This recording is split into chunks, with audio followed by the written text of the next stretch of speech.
Act like we forgot something. I got on the sassy pants today. Yes, she does. Why don't you get the log out of your eye before you try to get the speck out of mine? You got more than a speck. I just need some space. And here we are, January the 15th. This devotion, y'all, coming at you, not live on January the 15th. But hey, if you're tracking along with us, we're on chapter 7, verses 1 through 6. I'm going to read them quickly, because it's the second time we've done this one, right? So here we go, chapter 7, verse 1. Do not judge so that you won't be judged, for you will be judged by the same standard with which you judge others, and you will be measured by the same measure you use. Why do you look at the splinter in your brother's eye, but don't notice the beam of wood in your own eye? Or how can you say to your brother, let me take this splinter out of your eye, and look, there's a beam of wood in your own eye? Hypocrite! First take the beam of wood out of your eye, and then you will see clearly to take the splinter out of your brother's eye. Don't give what is holy to dogs, or toss your pearls before pigs, or they will trample them under their feet, turn and tear you to pieces. All right, Marissa, so what does that passage teach you and speak to you? It really makes me think of a time recently when I was kind of upset with something that someone had, or it felt like they had done intentionally to me.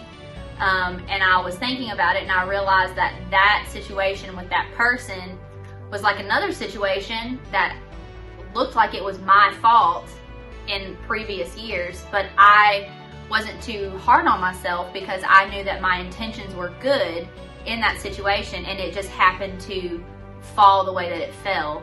But in this situation, when it felt like somebody was doing something intentionally to me, I was not so lenient with them because I didn't think about what their intentions might have been. So I was easy on myself but hard on someone else. So it made me realize that, sometimes you should think about the fact that, people love you and they care about you, and their intentions most of the time are pure, and that can really change how you react to certain situations. That's good. And also consider this, that anytime you get upset by something, there's probably a chance that you have done that to someone else. And so in those moments, you would want to receive grace. So maybe with that person, I should extend grace as well. I shouldn't judge and hand them over a punishment, because if I do that, I'm going to be treated the same way by God, and He has a lot of evidence against me. So I want to make sure that I'm sharing the same grace that I want to receive from God. But let's close with this one right here. Verse 6, for me, was a bit like kind of confused. It's like, did we just change subjects or something? Like, how are we talking about don't judge, and all of a sudden we're talking about dogs and pigs? But what Jesus is saying there is that this was a big, like, ridicule or term, not of endearment.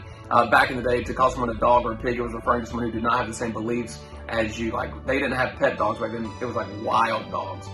So they would just ravage everything. And pigs, like, they were just messy. They didn't care what it was. They were just going to devour and tear apart. So Jesus is saying, when it comes to sharing the gospel, and in other places, like, share the gospel, but in certain cases, have some discernment to know if this person is hostile against the gospel. Don't beat them over the head with it. Don't get into arguments with them about it when they're against it, because they're just going to tear it apart and tear you apart and try to do all these things and just create an argument. He's saying don't do that. You're kind of wasting your resources and a bit of your time. But what you can do is this right here. You can build a rapport and a relationship with someone, and then you'll know when and how to share the gospel. But if you don't know the person and you just come out of left field and you're like, hey, you need to know, I see what you did, I see the mistake you made, here's what you need to know about Jesus, He doesn't want you to do that. It's like, that's probably not going to be received very well, as you would not receive that very well either.